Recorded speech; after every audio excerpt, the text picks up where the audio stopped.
Good evening, councillors. I've received apology for this evening from Her Worship the Mayor.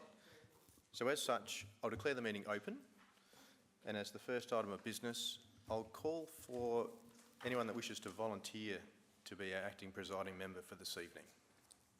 Well, can I just nominate Councillor Cornish, please? Unfortunately, Councillor Dawes, the Act talks about people volunteering for the position. And I might just add, if I don't get any volunteers, the Act talks about pulling names out of a hat. I've got something that resembles one. Do I have any volunteers? Well, Councillor Dawes. I was going to nominate Councillor Dawes. No. Dawes? No. Can I just be clear? I need a volunteer, not a nomination.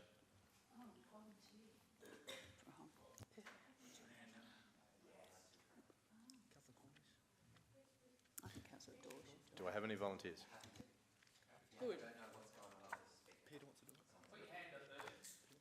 I have one volunteer before me, Councillor Cornish. Any other volunteers? In the absence of any volunteers... I was going to nominate Councillor Dawes. I didn't know it was volunteers. Where does it say that in the rules? I've just been informed it's in the Act. It's in the Act, so I'm just going with one of my advice. But without any other volunteers, I'd like to call forward our acting presiding member for this evening, Councillor Cornish.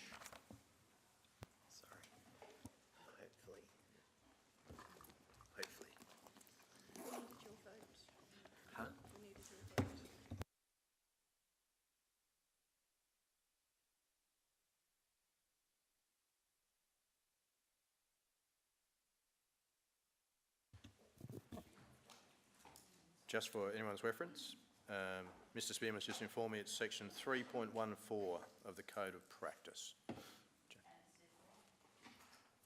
says, yeah, it's a volunteer, not a nomination.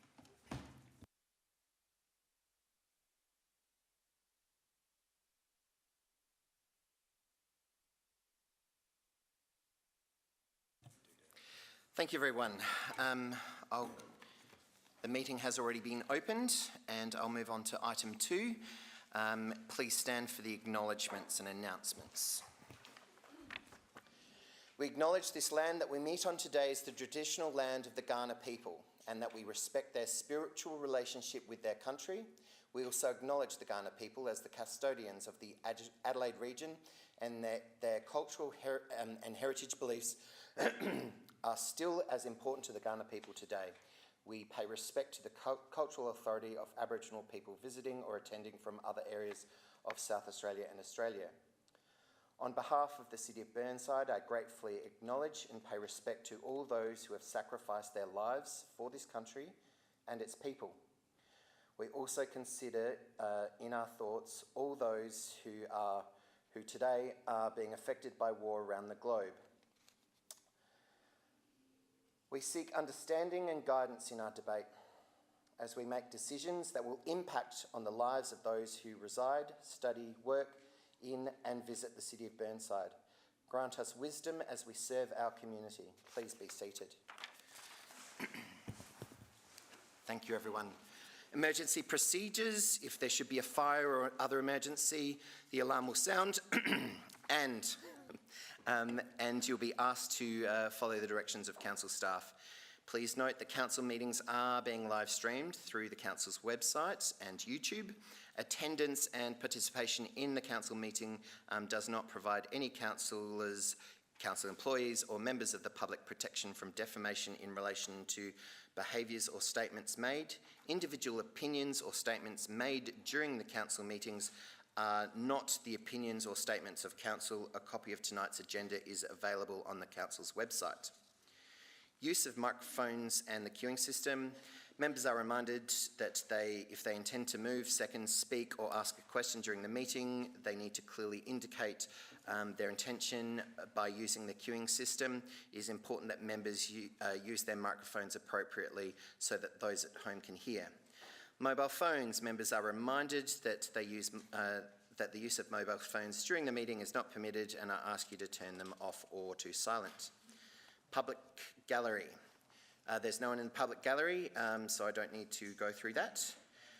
New minutes system, so please, members, be reminded that we are going through the transfer and changeover to our new agenda and minutes system, so we ask for your patience during that. And moving on to item 7, conflicts of interest. Just a reminder that you need to bring up conflicts of interest prior to the agenda item. Okay, and I missed 6, which is absences. We have Her Worship, Mayor Monceau and Councillor Hubel as absences. So if we can note them, thank you. Okay, moving on to item 8, confirmation of the minutes. I seek a mover. Councillor Turnbull, you move? Yes, thank you. I seek a seconder. Councillor Dawes, thank you. Are there any questions, comments, statements? No, I'll put that then to the, put that motion. All those in favour? Those against? That is carried. Thank you. Now moving on to item 9, adjourned business. There are none. 10, public question time, presentation, public question time, presentations, deputations and petitions. We've got none. I will then move on to 11.1, officers' reports. I will call out the items, sorry. I'll call out the items, and anyone who wishes to withdraw can. So 11.1, Mike Dawes is pulling that one. 11.2, Councillor Davey. Councillor Jones is pulling 11.2. 11.3, Councillor Zing. 11.4, Councillor Davey. Thank you. 11.5, no one. I seek a mover. Councillor Dawes moves. Councillor Zing seconds. All those in favour? Those against? That is carried. 11.6. Since no one's wishing to withdraw, I seek a mover. Councillor Hallett moves. Councillor Dawes seconds. All those in favour? Those against? That is carried. 11.7, Councillor Davey is withdrawing. 11.8, no one wishes to withdraw, so I seek someone to move. Councillor Hallett moves. Councillor Zing seconds. All those in favour? That is, those against? That is carried. 11.9, I think that's correct. Councillor Davey, you wish to withdraw. Thank you. Well, we'll go back now to to 11.1, and that was Councillor Dawes. Thank you, Acting Presiding Officer.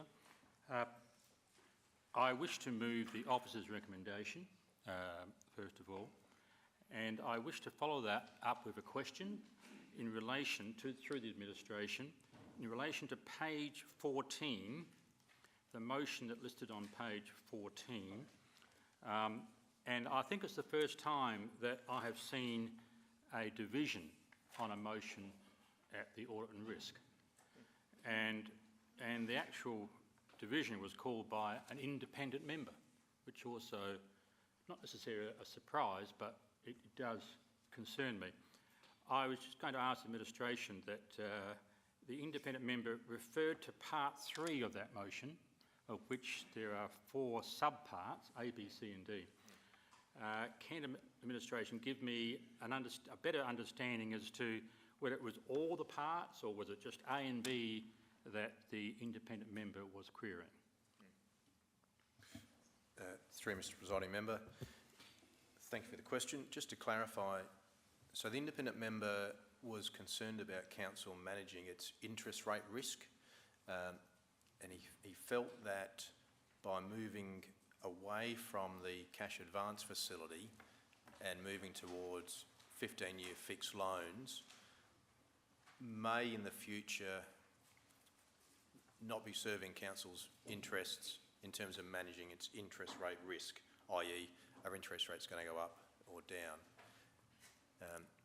So that summarises his primary concerns, I think. So, a follow-up question, if I could. So, basically, it was really 3A that he was mainly concerned with. Is that correct? Through Mr. Presiding Member, I don't think it's fair to say it's purely A. I think D as well. He was seeking that the council had a greater use of the CAD facility than point 3 was perhaps suggesting. I shared with the meeting at the time that at this point in council's history in terms of making a demonstrated impact on our borrowings, the council were leaning towards the fixed rate loans because it would enable us to be very clear with our community and also be very clear about any future rating impacts new borrowings would incur. Thank you, Mr. Presiding Member. Are there any other questions or queries, statements? Councillor Davey? Thank you. Yes, I just had a query, and it was partially answered today in an email. On page 13. Sorry, Councillor Davey, are you seconding the motion? I do. Oh, yes, I'm happy to second. Yep, thank you. And may I ask a question? Thank you. And it's about, in the information report to the meeting, excessive leave, the finding that 12 staff members had excessive leave was discussed. Is that excessive leave sick leave or other sort of leave, or is that leave that hasn't been taken, to which they're entitled? And what was the reason for this? Through you, Mr. Presiding Member, we actually had 11 staff that had some heightened levels of annual leave, and we had one staff member who had quite considerable excess of annual leave. I'm pleased to say that the one staff member who had excessive annual leave has actually retired, and now that majority issue has taken care of itself. Of the remaining 11 staff, it is, just to confirm again, it's purely annual leave, and we have since had conversations with those staff just to put in place some leave plans to manage that going forward. Thank you. Councillor Henschke. Thank you, Chair. I note we are not resolving to this debt reduction strategy tonight, and that the paper does say we'll do that later. So my question is, when we do that later, will this debt reduction strategy be reviewed? Through you, Mr. Presiding Member, the intention is that Council would resolve that position when it adopts its final iteration of the budget.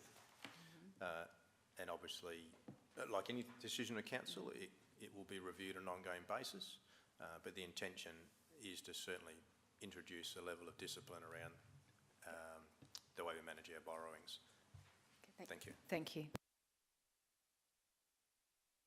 Any other questions, queries, statements? Councillor Hallett. Thank you. On page 63,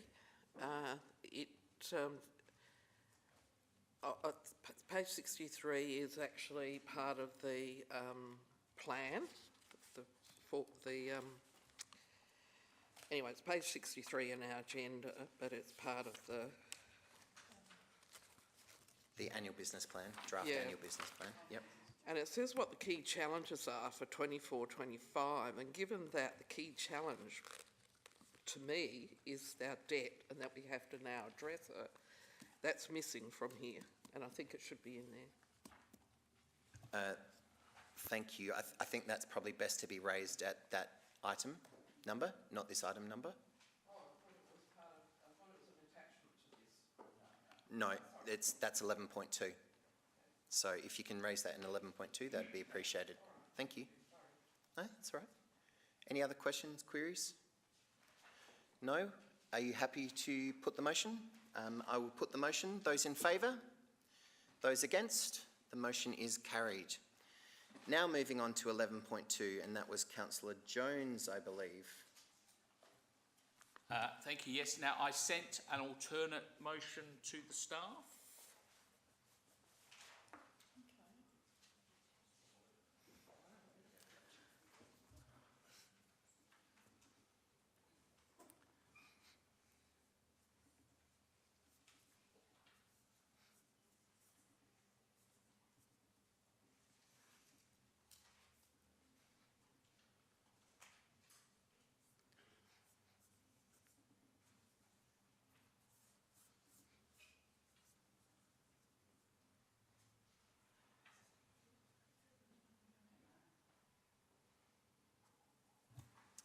That looks like your alternate motion. That is my alternate motion. Do you wish to read it out? Look, no, I'll explain the difference. Colleagues, look, we've seen the officer's recommendation, which is for the 9.8% increase next year, and then in the hope that the year after we would do 6.75% and then 4%. My motion is to just go with option B, as discussed in paragraph 40 of the officer's report, which is to go straight to 14%, get our increase over and done with, and then next year we'll drop back to expected inflation rate of 3.5%. Why am I doing this? Colleagues, under our current budget, Council is budgeting to make a loss. And I don't think we can do that. There seems to me there are two logically consistent positions. One is that people who live in Burnside value the services that Council provides and are prepared to pay for them, in which case we should set the rate to raise the revenue that pays for the cost of the services we want to provide.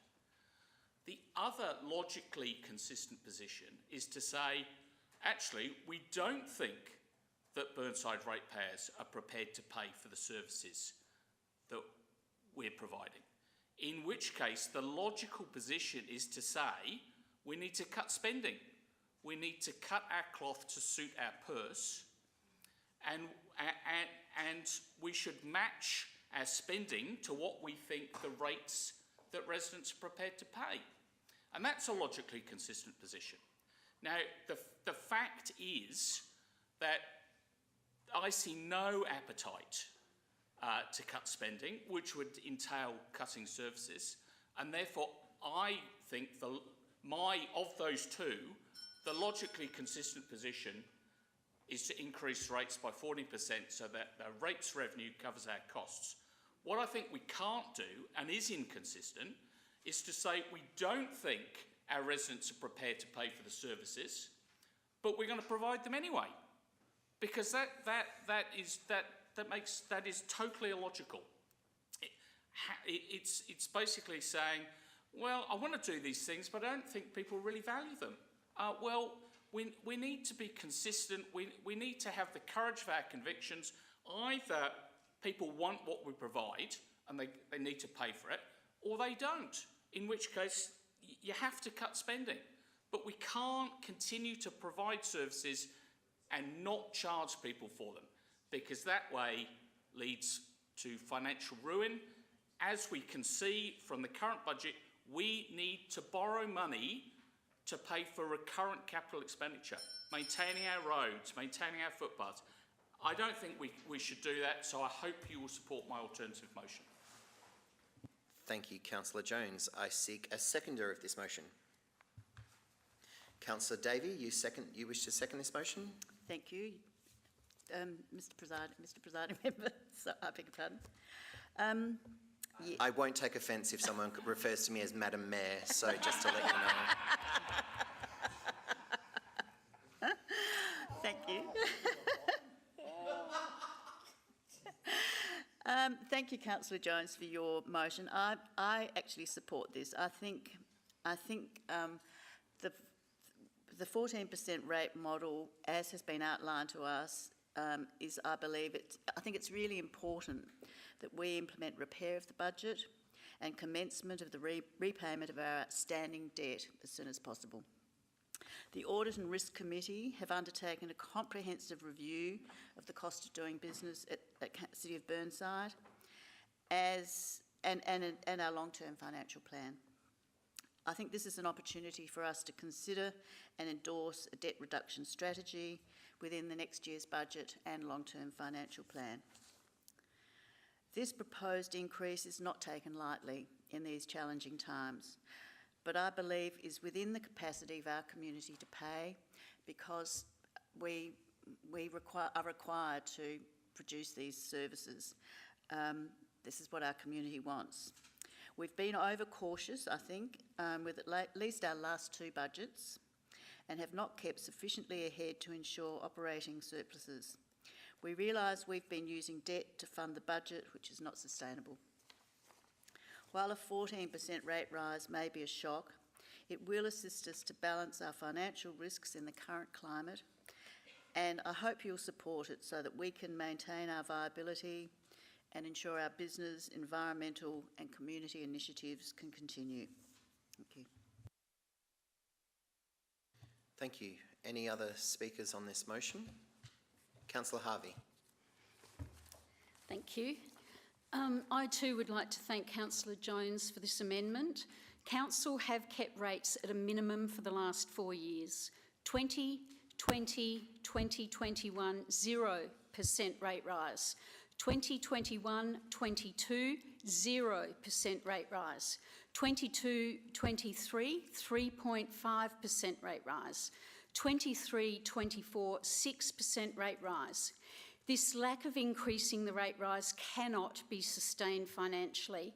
To continue using borrowing to fund asset renewals is financially unsustainable and unfair for future generations of ratepayers. Council can no longer sustain borrowings to fund our renewal activities. If Council was to achieve a break-even position in the coming year, then the rate rise in 24-25 needs to be 14%, with CPI increases for the following years. This would then also save $250,000 in annual interest repayments. We literally need to rip the Band-Aid off, as Councillor Jones said, and support the 14% for 24-25 and then 3% for next year for 25-26. I will support this increase of 14% for 24-25 and 3% for 25-26, following the outcome of the Audit and Risk Committee to bring the Council into surplus and their recommendation. Thank you. Thank you. Councillor Hallett. I'm inclined to support Councillor Jones's change recommendations, and the reason, or I would consider going back to 9.8 if we then did a rethink about our service levels. And as you see from my email today, I think that we would really have to get very serious then about, if we don't put the rates up, then what are we going to cut? And when I looked at the budget bids again, I thought, well, we could do without the Marrickville precinct. We could do without the Penfold Road roundabouts, which aren't our property. We could do without the root growth cutting back, because that's not on our property. So those things like that, that's where I think we would have to, if we're going to accept 9.8, we have to go back and say, okay, what are we cutting? We haven't done that. We're basically, I can't remember who said it, but really we're like got our head in the sand, and the choice is, if you don't want to go to 14% and you want to leave it at 9.8 or lower, then we have to reconsider what's in the budget. Thank you. Councillor Dawes. Unfortunately, I think Councillor Henschke was before you, but might have flicked off and back on again. So Councillor Dawes, you're next. Yes, I have two questions, but they may not be related, so I'll just ask one question now and then come back on. The motion in number 2 indicates the rate increases for the next 3 years. My question to administration is, can we do that? Can we say, or is it more of the long-term financial plan? It says that, but the first year, 24-25, it's the annual business plan. I'm just looking at the structure of the motion more than anything else. Through Mr. Presiding Member, the motion is technically correct. What it is actually asking me to do is go out to the community with 14% in the first year, and that's what council will be resolving to go in the draft. The other two percentages that are mentioned, they'll simply be placed in the long-term financial plan for the community's information. So council does not have the ability to make a multi-year commitment on the rate rises. So the motion is technically correct, and the way I'll handle it is the first year is what we're going out with, and the latter 2 years go in the long-term financial plan. Councillor Henschke. Thank you, Chair. A question for the administration.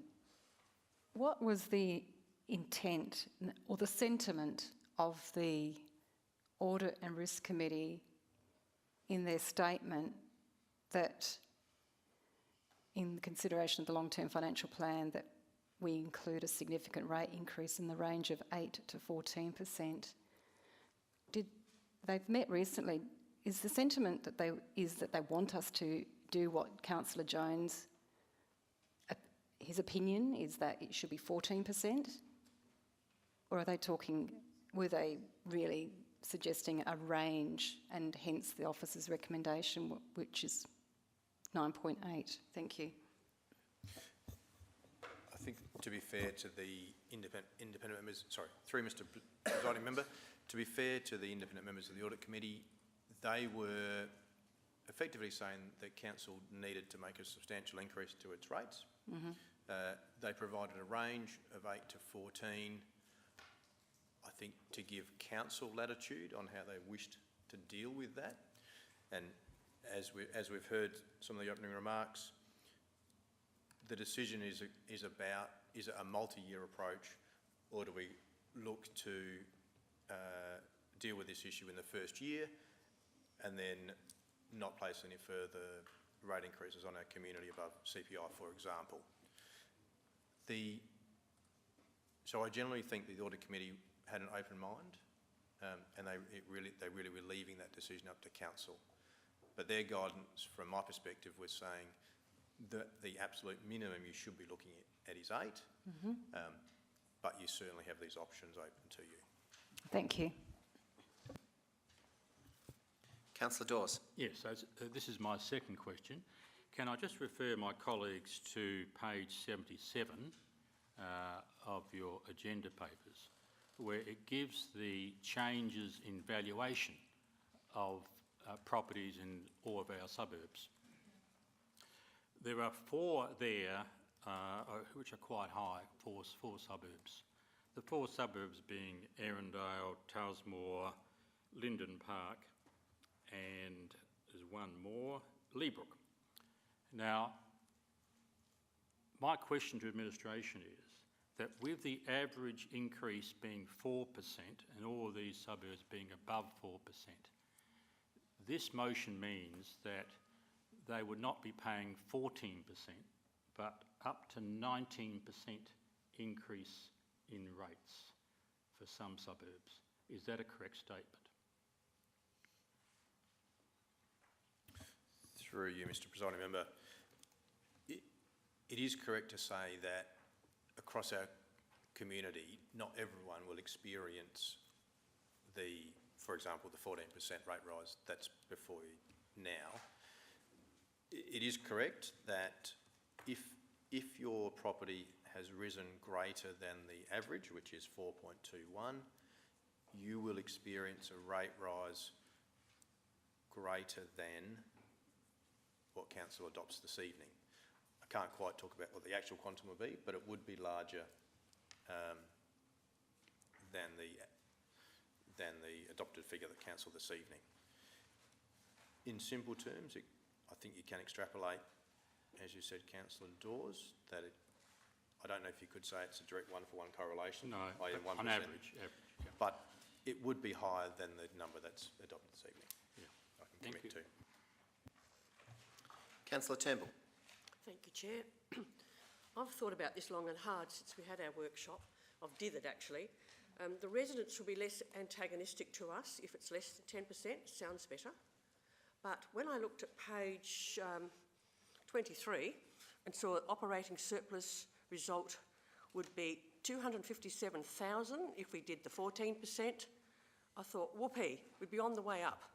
If we get a surplus, it's not a great big surplus, but it's enough to provide services and to complete some of our languishing projects, perhaps. So I will be voting for the 14% because I think that's the way to go. When you look at alongside it on the Plan A, we've still got a 1.68 million deficit. Aren't we getting sick of the word deficit? We need a surplus. Thank you.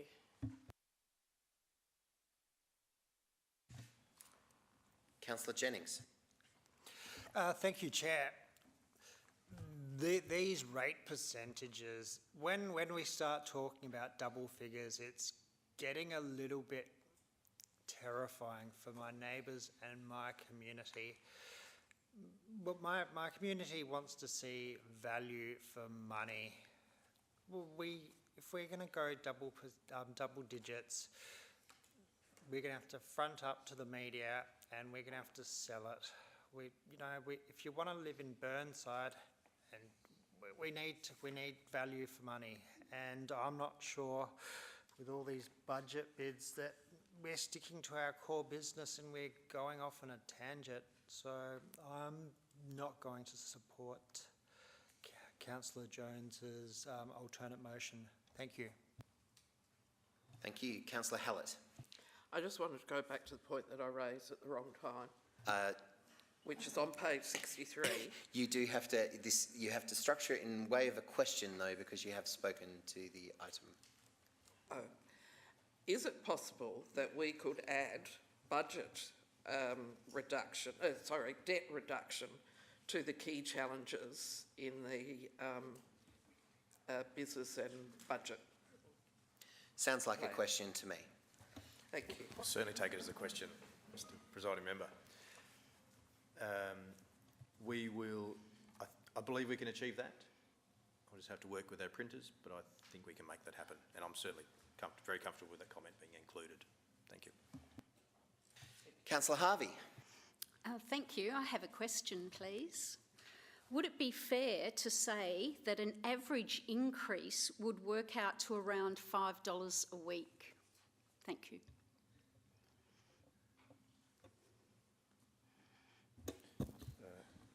Through you, Mr. Presiding Member, I'm not using my phone. I've got my calculator out, and I'm just doing some quick maths.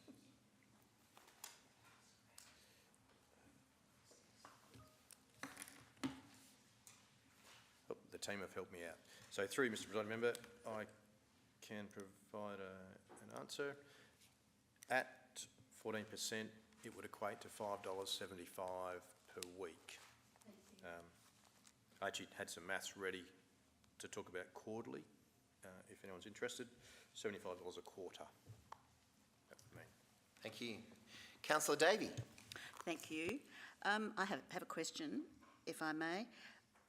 It was mentioned about value for money was mentioned, and I can't put my hand on it, but I know we've seen a comparative table of the value that Burnside residents get for their rates in comparison with quite a few other metropolitan councils. Is that in our papers? It was an email. Through Mr. Presiding Member, it was the response to some questions that were raised. I believe Mr. Spearman provided a table via email. That was the one initially comparing the $1 million valuation. Yes, that must have been the one that I saw. Yes. And I just wondered if someone could give us a bit of a breakdown about the value for money, because I've long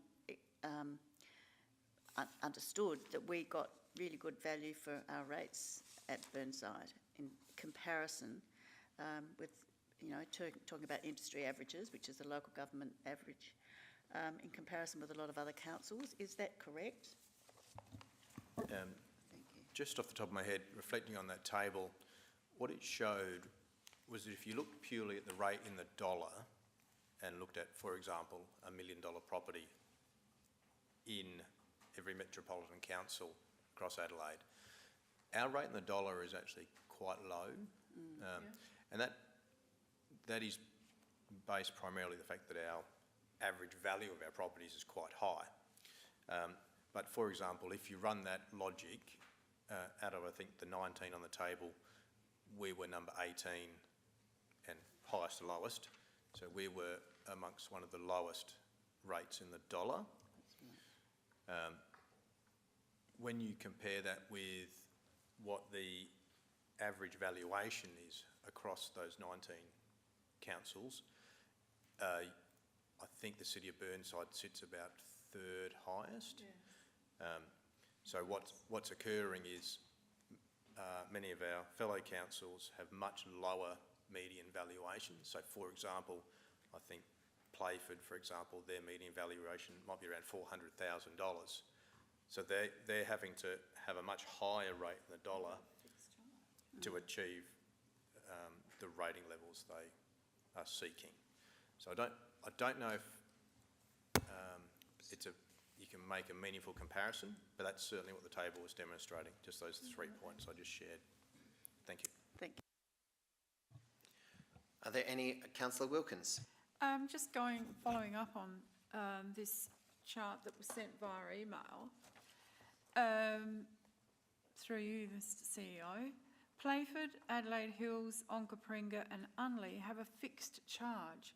Why would those councils have an extra fixed charge on top of the rates, I presume, or included in the rates? Through Mr. Presiding Member, it's not that the fixed charge is on top of their rates. So the Act provides a provision where councils can, actually I was going to say set a minimum rate, but I might just refer this to Mr. Spearman or Mr. Birch so I don't get this wrong. Thank you. Through the acting presiding member, under the Local Government Act, there's really two options that you can have for rating. You can have a minimum rate where you have the rate in the dollar, and if it's below a certain threshold, that the rate in the dollar, the rates payable is lifted to that minimum, or you can have a fixed charge with a lower rate in the dollar. The difference of where that gets applied is in more so in some rural areas where minimum rate can't be charged across contiguous properties. So if there's two properties alongside each other owned by the same person with the same occupancy, they're treated as one and you can't apply the minimum rate, but you can apply two fixed charges. So $300 in Unley?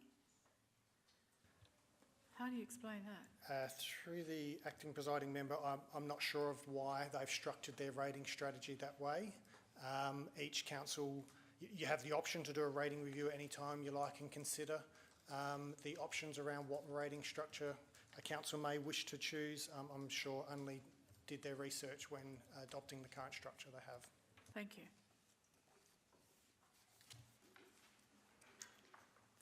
Are you finished, Councillor Wilkins? Oh, yes, I am. Thank you. Sorry. No, that's right. Councillor Dawes, you have some questions, or do you wish to actually speak to the motion? I'm going to speak now. Very good.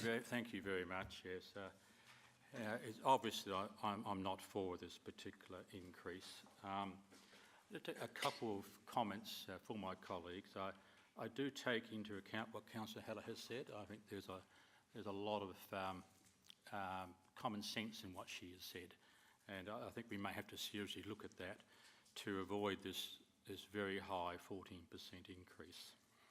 And I think the reasons are because going back a few years, we did decide to have a zero rate increase, and that was approved unanimously at the time in the midst of COVID, and some very, very good reasons were explained to us as to why that was the way to go. Unfortunately, that has reduced our capacity to raise income today. However, I believe there's a better way of doing it, and that's to do it over 2 years and still come to the same point after 2 years, not to do it in 1 year and cause a lot of angst with our ratepayers. In the community survey, which we will get a presentation of on Tuesday, I noted that the residents didn't want a huge rate increase and also didn't want us to have more debt. So I'm thinking, well, what's the answer? And the answer really is that we're going to make the hard call. And the hard call for me is to still have a substantial rate increase, but not over 1 year, but over a few years or whatever. So I'll be voting against this tonight. Thank you, Councillor Dawes. Councillor Harvey, you've got another question? I do, thank you. Would it also, a question for administration please, would it also be fair to say that on say $1 million property in Burnside, that Burnside comes out way under other councils in rate costs? Through you, Mr Presiding Member, utilising the way that table is presented, yes, that does demonstrate that in its simplest form. Are there any other questions, comments, statements? Councillor Zing, you're the only one that hasn't spoken? No? Councillor Dawes, you have a question. It has to be a question, following on from Councillor Harvey's, that a $1 million property is not the norm here in Burnside. And so the second question is that we had another table that followed from Mr Spearman, which explained what the average rate was. Where did we fit in? I think you already said it, but I think it was the top three as regards average. Through you, Mr Presiding Member, just referring to that part of the table, the average valuation or the median in Burnside is 1.4 million, and that, from my recollection, would put us a third on the list. Thank you. Councillor Wilkins, you have a question? Or do you wish to speak? I wish to speak. Thank you. I won't be supporting 14%. It comes as no surprise.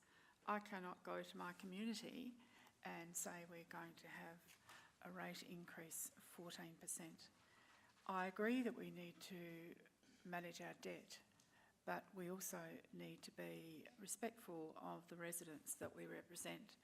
And I'm looking at Burnside at the average residential rate of $2,137 for the year coming. And I cannot countenance 14%. There are a lot of families out there who are struggling. I don't care what the value of the property is, there are families out there that are struggling. And I would countenance something like 8-9%, but not 14%. No matter how much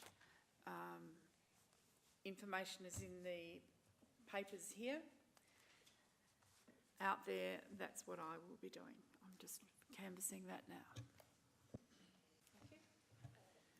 Thank you, Councillor Wilkins. Councillor Zing. Thanks, Presiding Member. Just to the CEO in an email to us earlier, I think today or yesterday, about City of Adelaide around 6 to 7%. What Burnside is looking to do is double a capital city. Is that correct?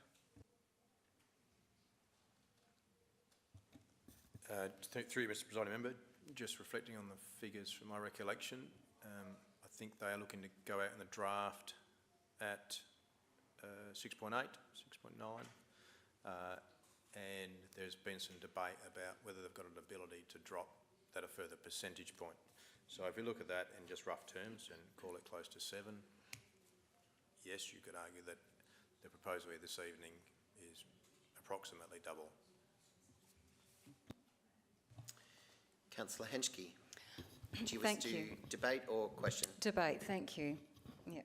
So I don't support the 14%. We do have to find savings, and I note the South Australian Productivity Commission made a number of recommendations to councils, and I really think we can try and pursue more of these to find savings and smooth the costs for our residents. For example, the Productivity Commission talks about recommending that councils access state government contracts and pricing, that they share the use of panel contractors, etc. There are dozens of pages from the South Australian Productivity Commission report, and these are the things we need to focus on once we pass this motion tonight, to not support it and support what the officers who have recommended to us tonight the 9.8%, and not based on opinion, but based on fact. Thank you. Thank you, Councillor Henschke. Anyone else? If not, I will go back to the mover of the motion. Councillor Jones, would you wish to sum up? I'll start. Look, just a few comments on what people have said. Councillor Jennings talked about value for money. Colleagues, we provide excellent value for money for residents of Burnside because we provide them services at less than it costs to provide them. We're charging them less than it costs us. That's fantastic value for money, but it's just not sustainable. Councillor Henschke says we should find savings. Well, yeah, a bit late in the day now, as we're going out to public consultation, we've had an exhaustive programme of workshops, debates on the budget over the past few months, and we haven't been able to find any savings. In fact, we're spending more and more and more. We keep finding new things to do. We keep saying that we need to do more on our verges. We need to do basal pruning. We need a youth officer. Guys, if you wanted to save some money, you've had ample opportunity to do so. I sent out an email saying how we could save some money. We could have the swimming pool cost neutral, put fees up. That would wipe out $600,000 loss a year. We could have the Regal Theatre, make that cost neutral. We could close the library. We wouldn't, not close the library completely. We could reduce its opening hours. That would save a lot of money. We could sack some staff. We could cut the verges less frequently. If we got a deficit of 1.6 million, we could say, Chris, can you cut out 16 staff? But we need to decide what services we're going to cut for the CEO to be able to cut staff, and nobody's done it. We're increasing costs, and Councillor Dawes has said, I think there'll be angst. We should spread the burden over 2 years or maybe more. It was coming in. We need to take the hard decisions. We've spent years not taking hard decisions. It's like, we won't do it this year, but we'll do it next year. And then we get to next year and it's, we won't do it. The time's not right. We can't put the rates up this year, but we'll put in a long-term plan that we'll do it next year, or in 3 years' time, or in 5 years' time. Somebody has got to be a grown-up, and I'm hoping there'll be a majority of grown-ups, just so we need to bite the bullet. Let's get back into surplus, have this one-off hit of 14%. We may, look, if we're going to get panned in the media for 9.8, we may as well be hanged for a sheep as for a lamb. Go 14%, get it over and done with. Next year we're 3.75%, and we're in line with inflation. But let's just bear the pain this year. Get the budget back into surplus. We're on a path then, and I think media coverage, it will blow over. There'll be something else, and look, the advertiser likes to bash councils. Well, so be it. So I hope you support the motion. I put the motion. All those in favour? Those against? Oh, crud. That is 5-5. Thank you very much. So I do have the casting vote on. Man. Yeah, tough decision.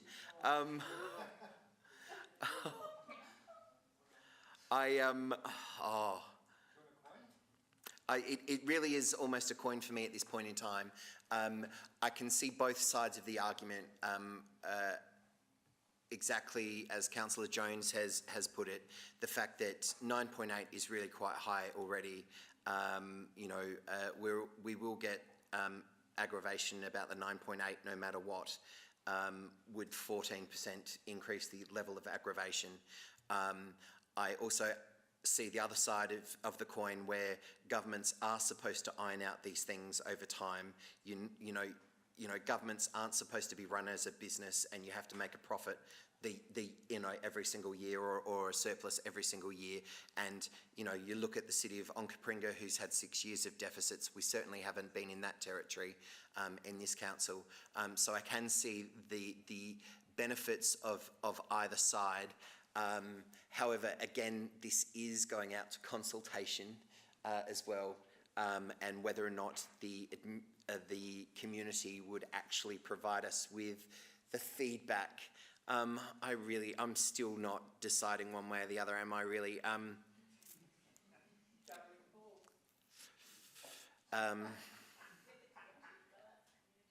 I'll vote in favour of it to go out to the community. I fear that they will tell us, the media will certainly tell us, but I think it's quite sound that we don't listen too much to the media and we only listen to what our community tell us.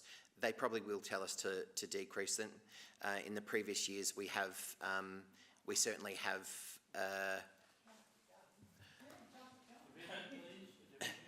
A division, so I have put that. So a division has been called. So all those in favour, please raise your hands. So those in favour, we have Councillor Davey, Councillor Jones, Councillor Cornish, Councillor Turnbull, Councillor Hallett, Councillor Harvey. Keep your hands up. Those against, Councillor Zing, Councillor Wilkins, Councillor Jennings, Councillor Dawes and Councillor Henschke. The motion is carried. Thank you, everyone. Now, moving on to item 11.3. Councillor Zing. Thank you, Presiding Member.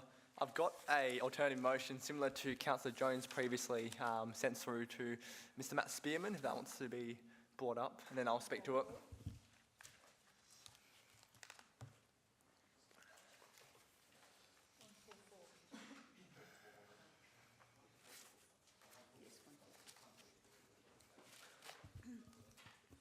Thank you, Presiding Member. I'll speak to the motion. Is it up? Yep, I'll speak to the motion now.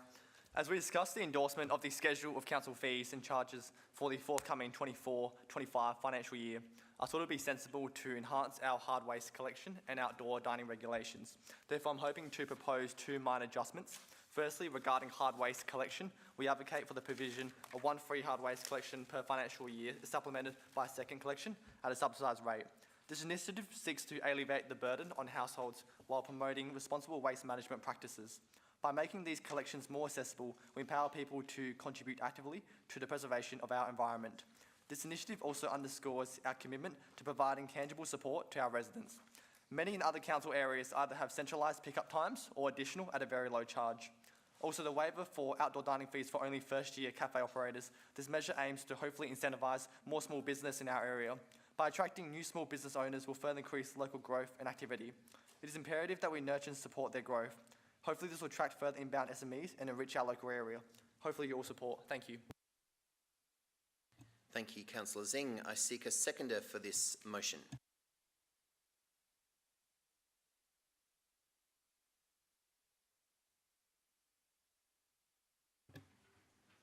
Councillor Henschke, just in time. Do you wish to speak to the motion? Reserve, thank you. Anyone else like to speak to the motion or ask a question? Councillor Davey. Thank you, Councillor Cornish.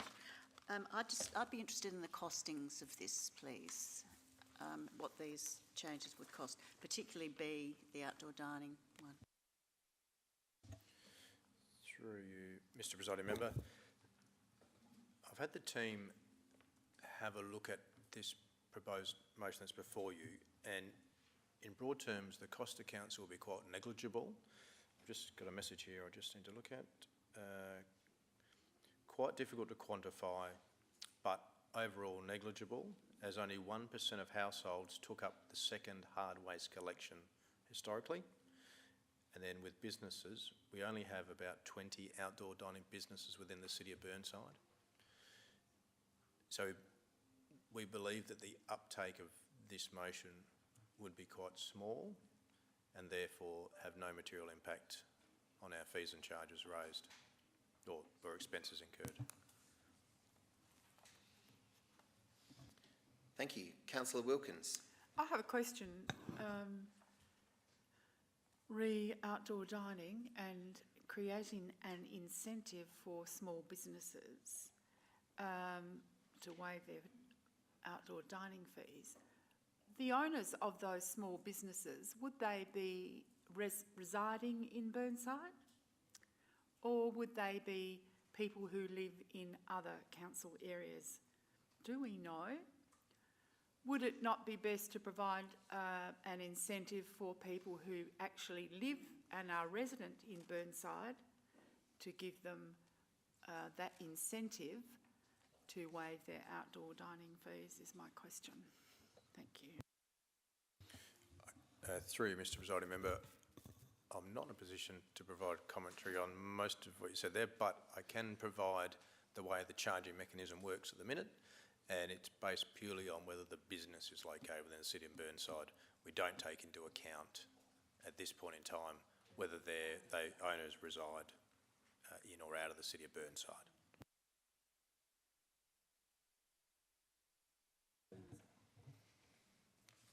Councillor Zing, you have a question. Per governance, could I accept the variation that Councillor Wilkins put forward, just to amend it to onus as well?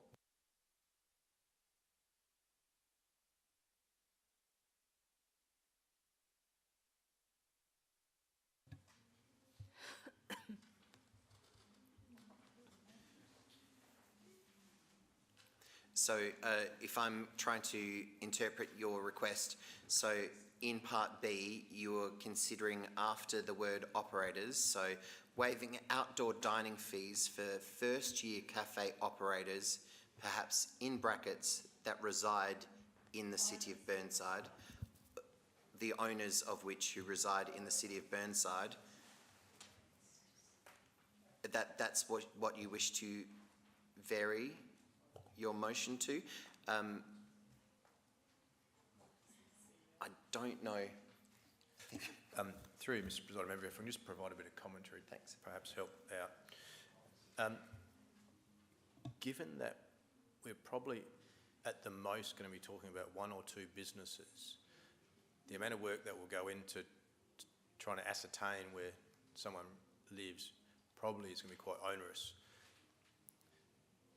At this stage, my advice would be to leave it as it is, rather than create another level of bureaucracy around applying for this permit.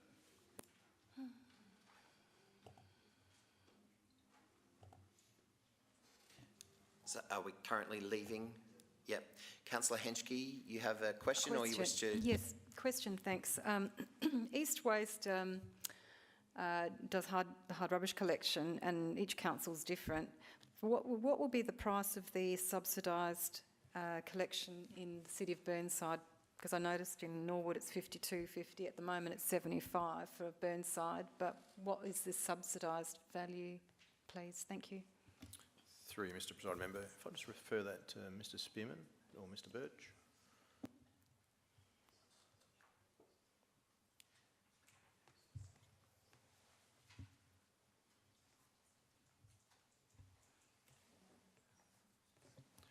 Through the acting presiding member, off the top of my head, the reduction would have resulted in about $68 instead of $75.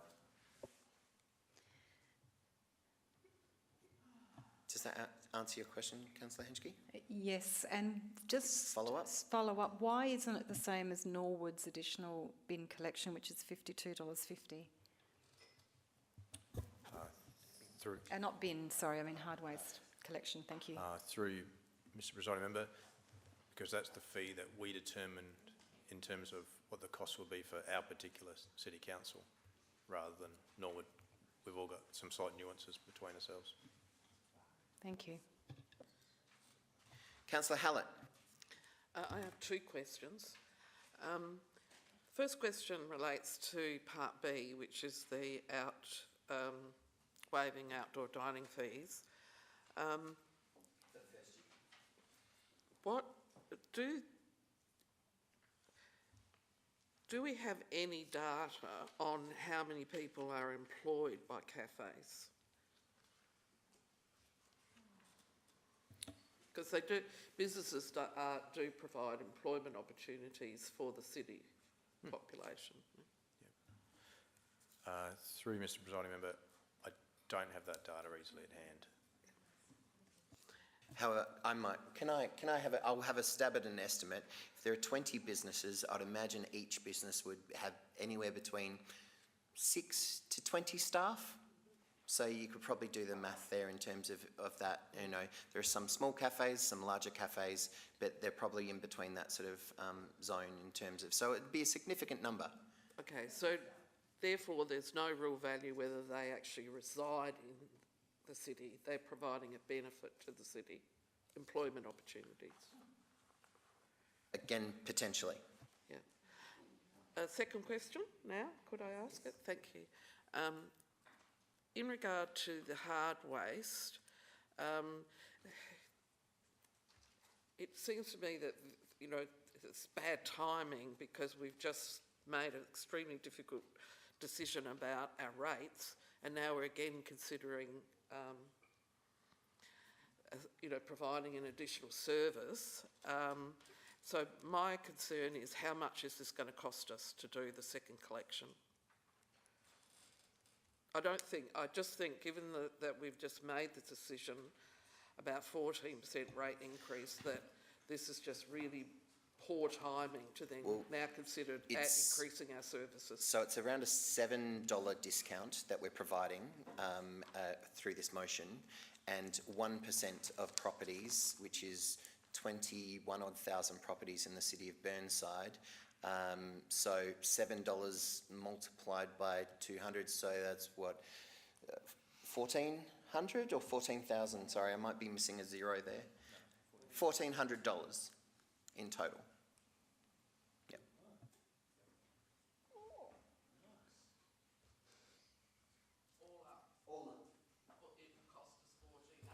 $1,400 all up. So, through Mr. Presiding Member, that was the essence of my comment made earlier, that it's a negligible impact.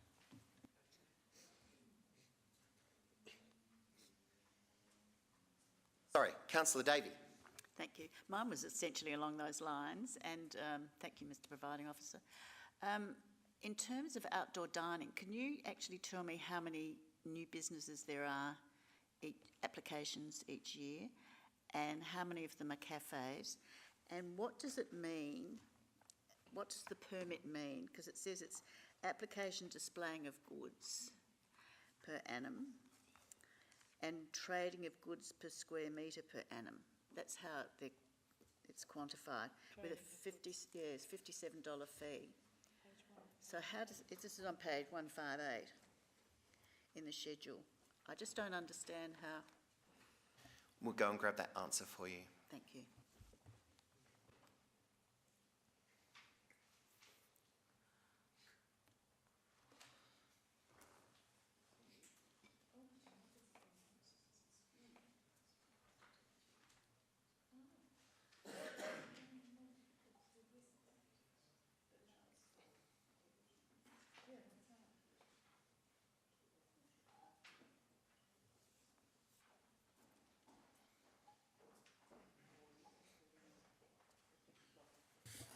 Thank you for your patience there, Mr. Presiding Member.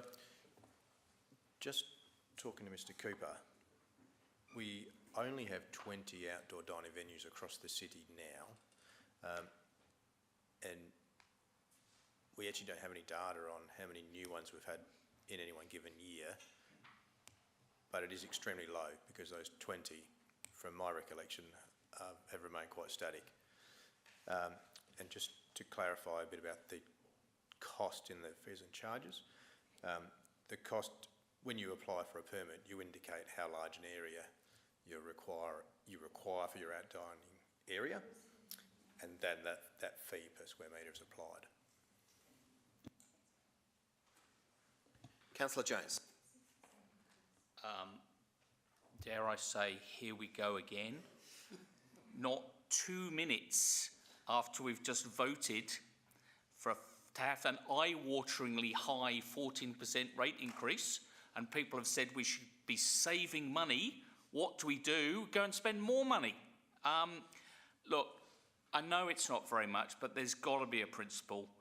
$7 saving on my second hard waste collection? Not really. I can probably find a neighbour in the street who hasn't used theirs for the year and sort of say, hey, can you take mine?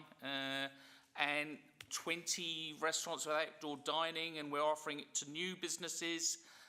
Oh, no, sorry, we need to stop. And even if it was $5, I think we've got to draw a line in the sand. Sorry.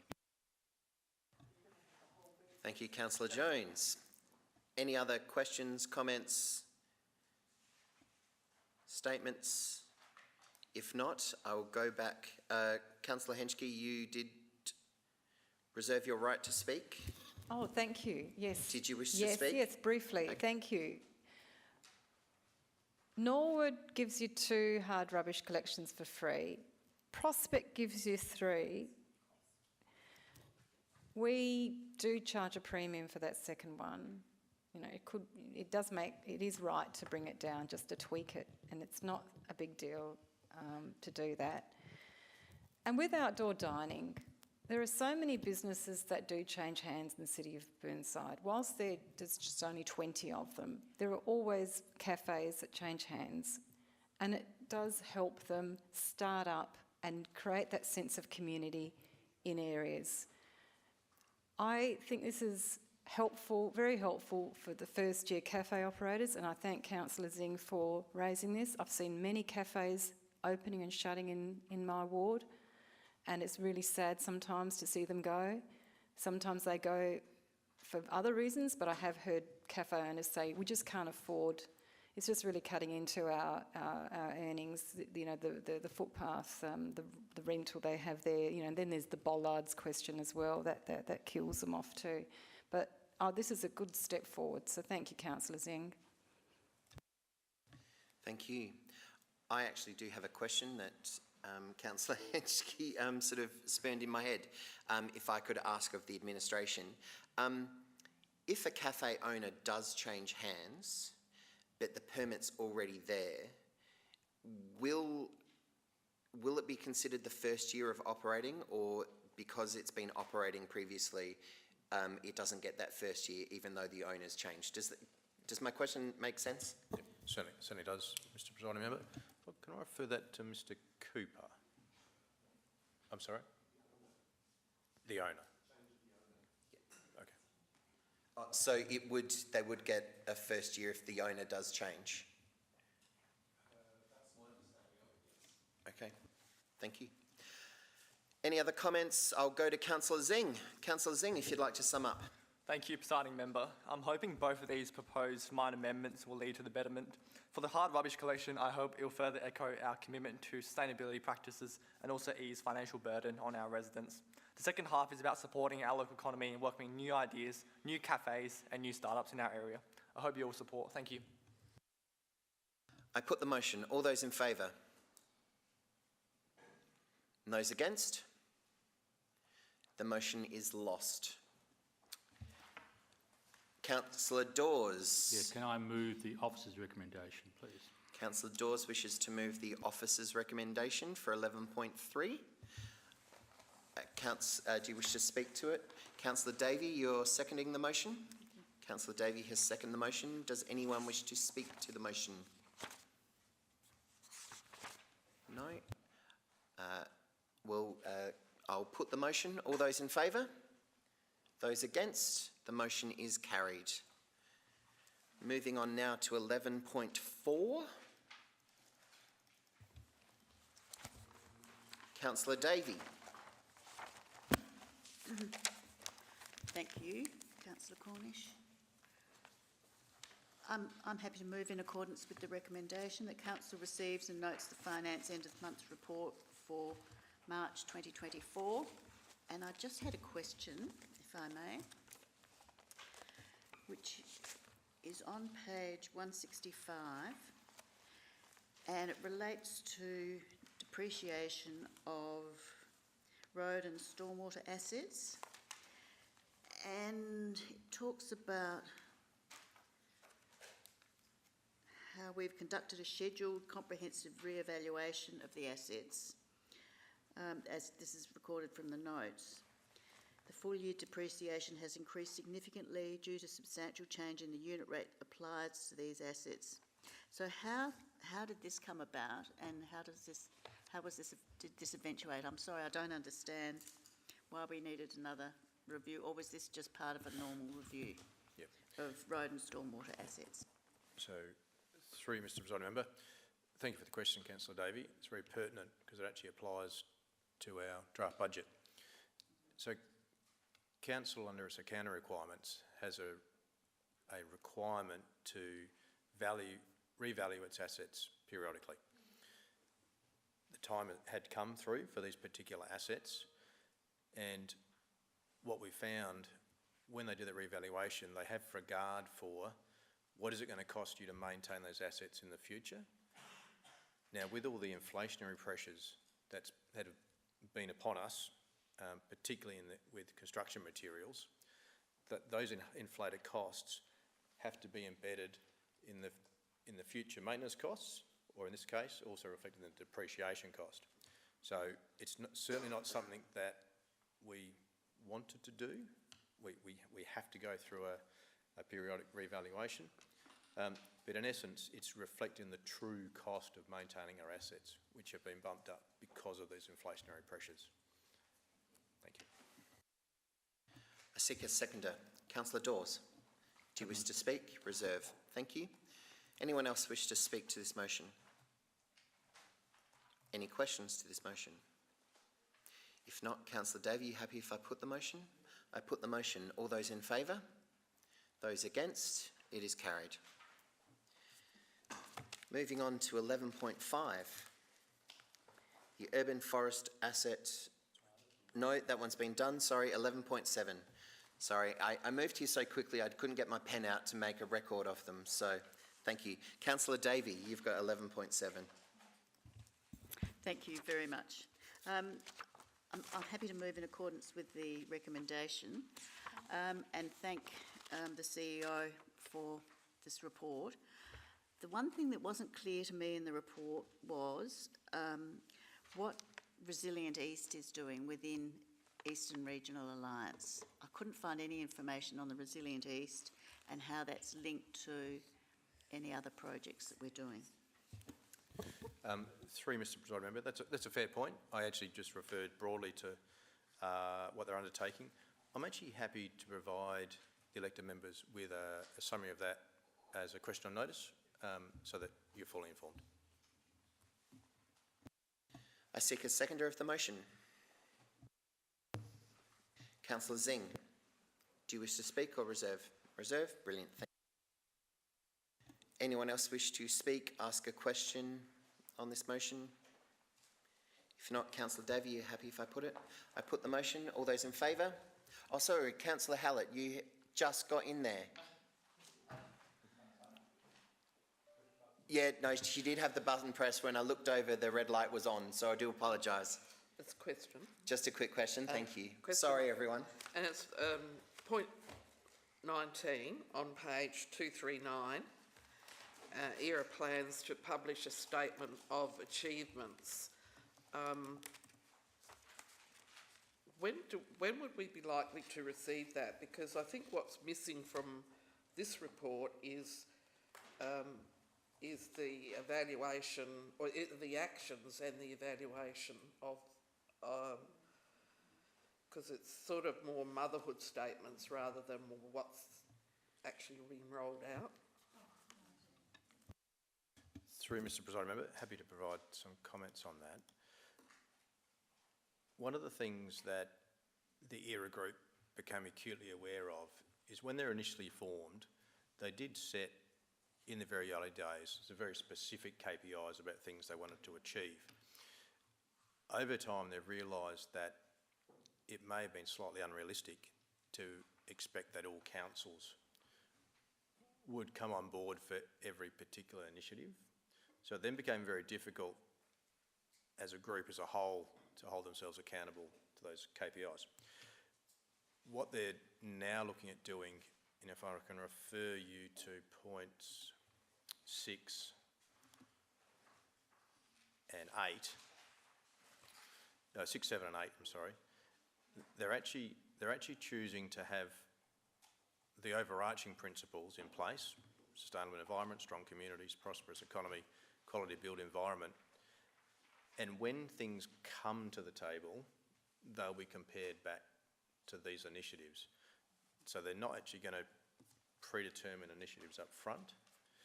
So I think the actual conversation or the sharing of what initiatives they've managed to achieve will come through that annual report, rather than actually have, for example, as, say, for example, the CEO's KPIs, where you set them for me and I achieve them. This is actually changing the methodology of way the group's going to work. Yeah. Thank you. Is everyone happy if I go and put the motion again? I'll put the motion. All those in favour? Those against? That is carried. Moving on now to 11.9, Councillor Davey. Thank you.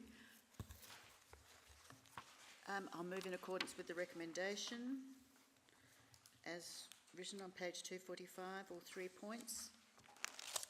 I just have a couple of questions, if I may. First one is page 248 talks about, and it goes back to the Eastern Health Authority, where there's a mention of an impasse in relation to governance and membership. And I just wondered if we could have a bit of a breakdown or a bit of an update about that. And my second question is, if we could have an answer to that in the next second one, thank you. Can I do that one? I can do that one. And Councillor Davey, you would quite clearly remember actually being involved in the early parts of the charter review for the Eastern Health Authority. And you would probably recall that this chamber actually voted to accept all the changes except an independent chair and one elected member or one member from each council on the board. However, other councils chose to accept the recommendation that came through. So there has been an impasse with the structure of the board in the charter between all the member councils. So it's about paving a way forward with that document. If you recall, I think we joked at the time that it might take about 4 years to work this one out, and it's not far from being true. So I'm pretty sure I've covered. There you go. Thank you very much, Mr. Acting Chair. And then my second question is relating to HR. Why, which is on page 247, why have we delayed recruitment of the principal traffic engineer? I would have thought that was a critical role that we need to get on board, a replacement for the irreplaceable David Hayes as soon as possible. Am I missing something? Thank you. Through you, Mr. Presiding Member, I wonder if Mr. Spearman has a response for that one for us, please. Through the acting presiding member, there is actually a review being undertaken by our internal auditors that's actually looking at the traffic function itself to make sure that we're best positioned going forward with what we do with that position. So that recruitment's on hold until the conclusion of that internal review.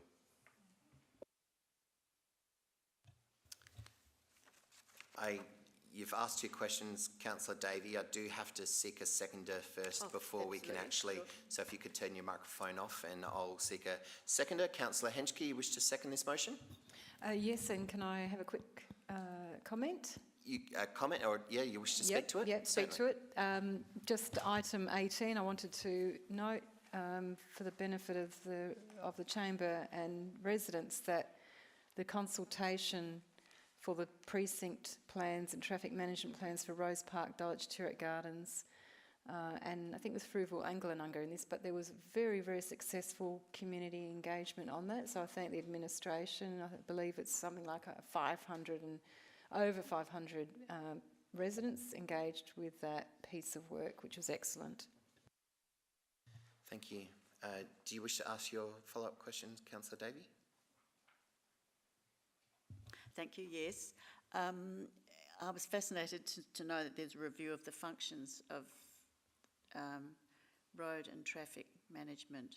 Could we have a bit more of an outline about what is actually happening in that regard, being such a critical area to to us? It's, actually, could we just know exactly what the Audit and Risk Committee have requested and how long the process is going to take, and will we be involved? Thank you. Yeah.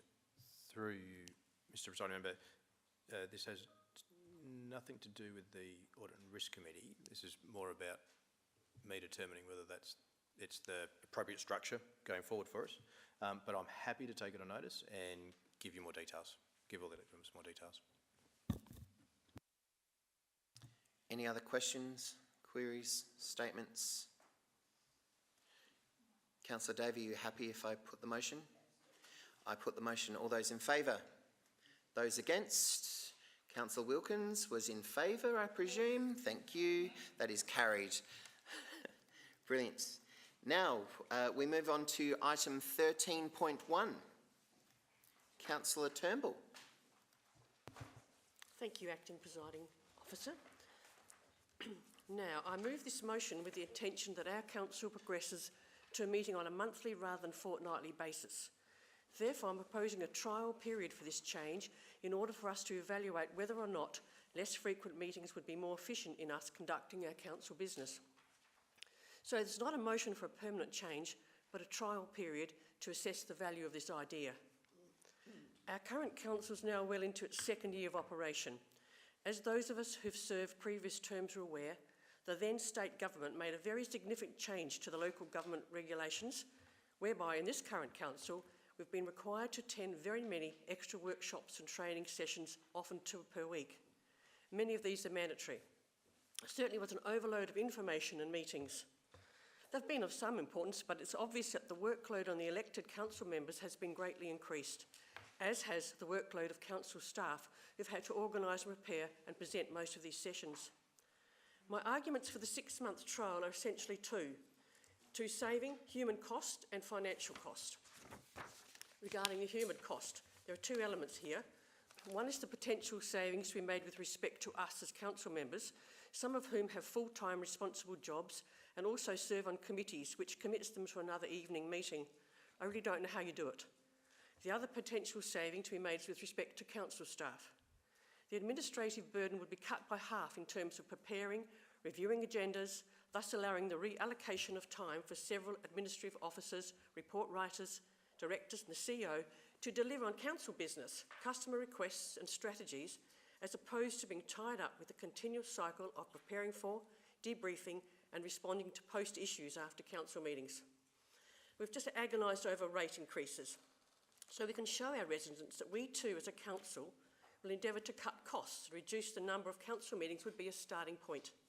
We can save money by reduction of heating, cooling, electrical costs, reduction of council members' meals at approximately 300 per meeting, reduction of staff meals at about 180, reduction of courier costs, saving admin and IT staff time preparing the chamber and for configuration of live streaming, reduction of toil and overtime for technical officers, governance officers and minute takers, estimated average of 11.25 hours of lost time and wages per meeting. I trust you'll receive the email detailing the cost of each meeting today, presented by Mr Cooper, noting that the CEO and group manager's salary is part of their contracts and not counted. So the total is $3,032 per meeting, which you times it by 26 is $80,000 per year. Halve it, we can do it for $40,000 and we can save money, Councillor Jones. Hopefully we can streamline our meetings. Honestly, there's no compulsion to speak if your thoughts have already been said. By holding information workshops before the council meeting as proposed on the Tuesdays before, questions can be asked, clarifications made, and we could have a better understanding of the issue so that we can vote without so much debate. This works, for example, this workshop last Thursday covered 11.5, 11.6 and 11.7. Unfinished business would be allocated to be dealt with first at the next Councillor meeting. Turnbull, that was your second bell. That was my second bell. I'm trying to ignore it. Could you use some of those words in your sum up at the end? Yeah. Thank you. Thank you. I do seek a seconder for the motion. I pretend not to hear. If you could turn your microphone off too, Oh, Councillor yes, Turnbull, thank you. Councillor Harvey, you wish to second the motion? Yes, I do. Do you wish to speak now or reserve? I will speak now. Thank you. I'd like to thank Councillor Turnbull for proposing this trial. It is a trial proposal for 6 months.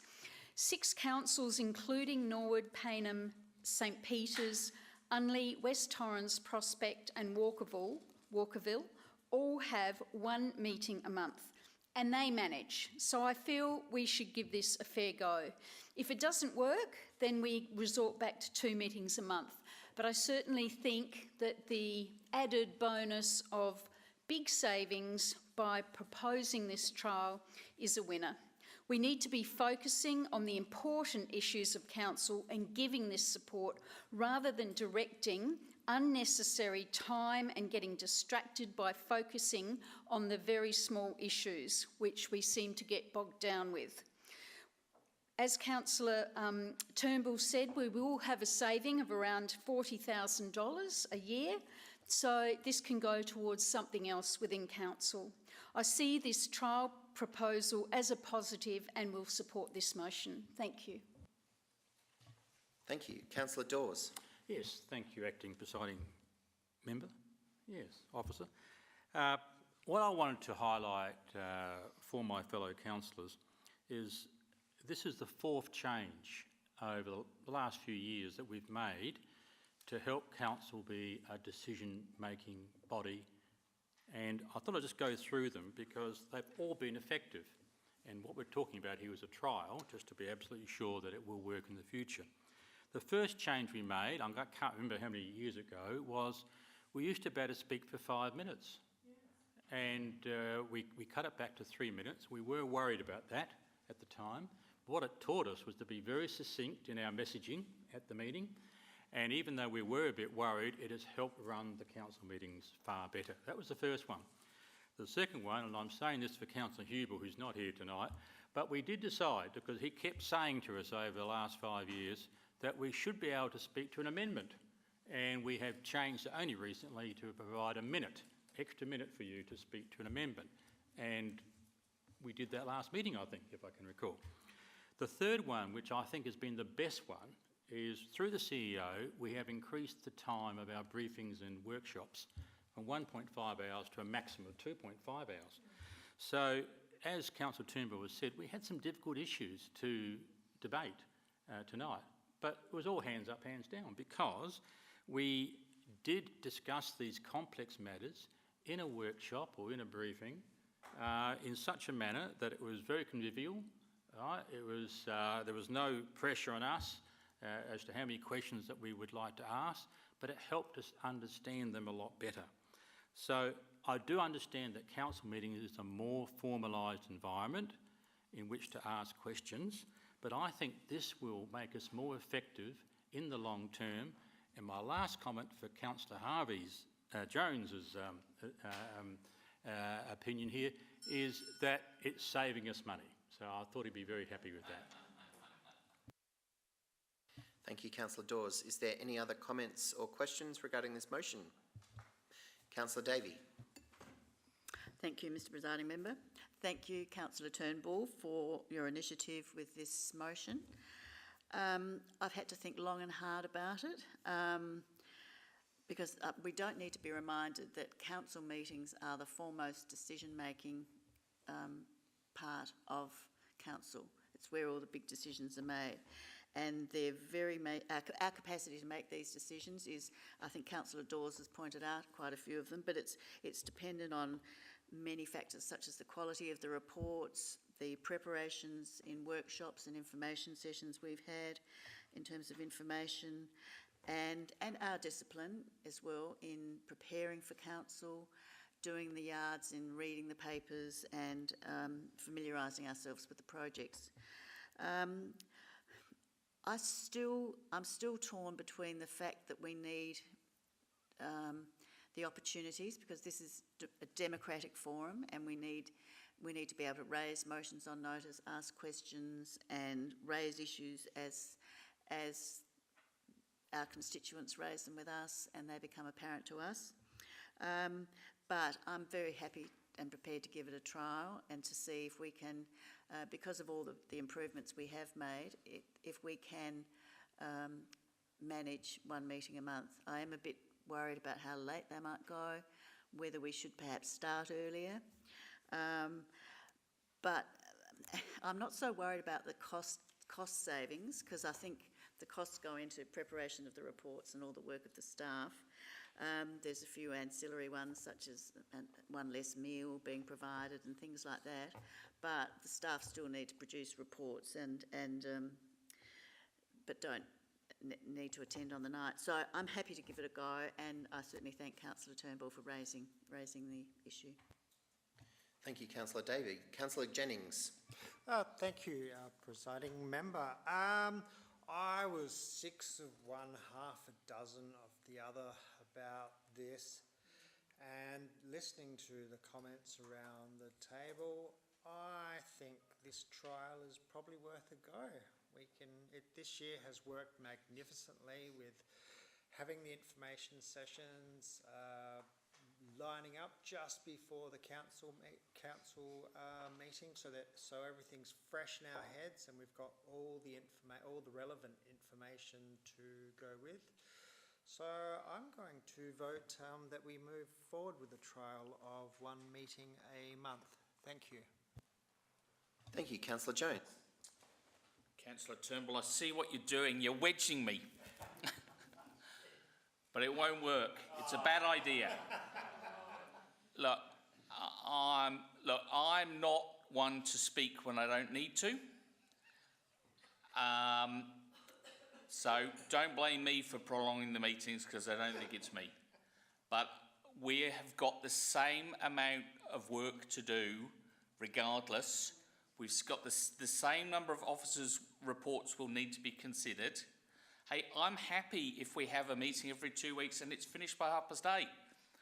But I'm very worried, based on history, that we will have meetings where we will be here either very late at night, which I think leads to bad decision-making and rushed decision-making, where we suddenly come to something really important and we have 2 minutes of debate because we want to go home.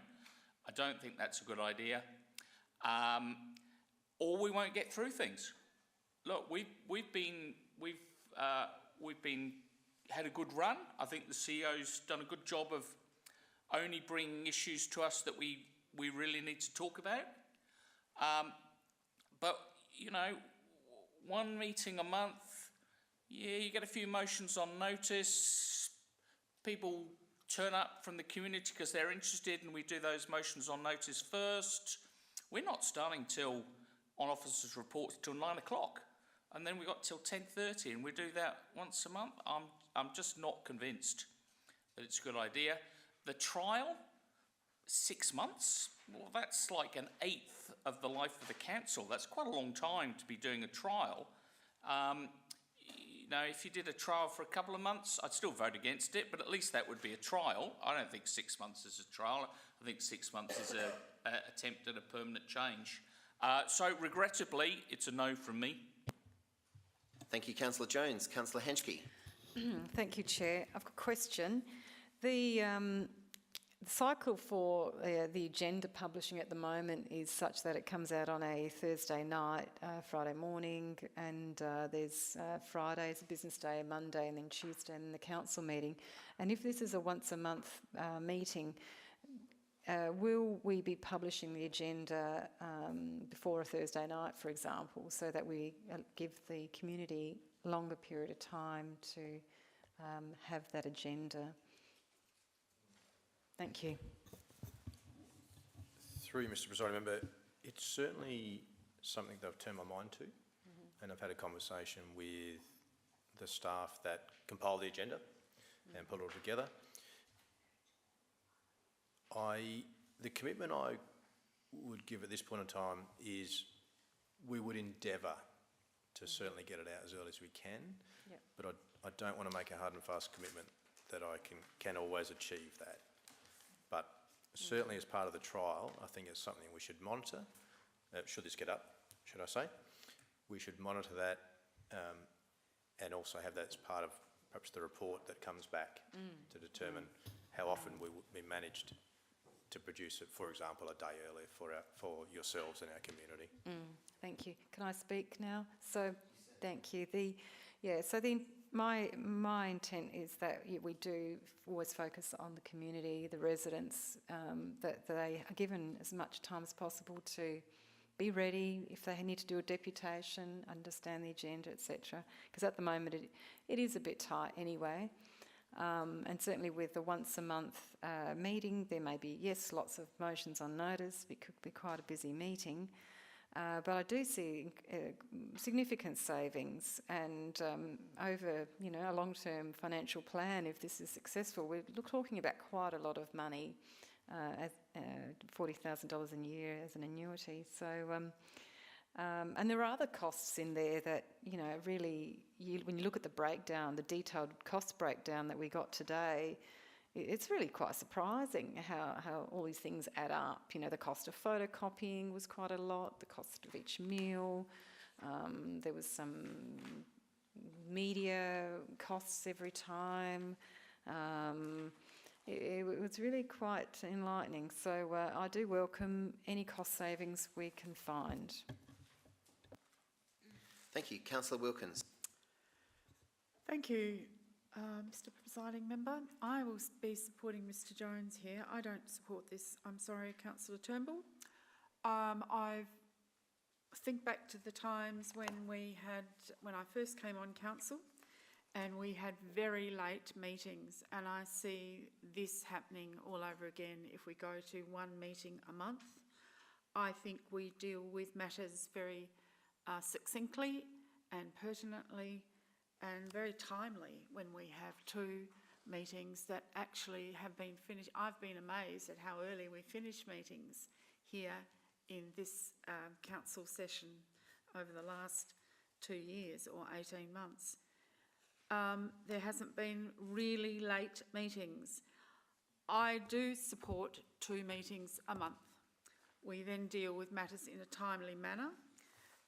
I note that we don't speak for 5 minutes and you speak for 3 minutes. Yes, you have to get your points in a line, dot points in a line succinctly.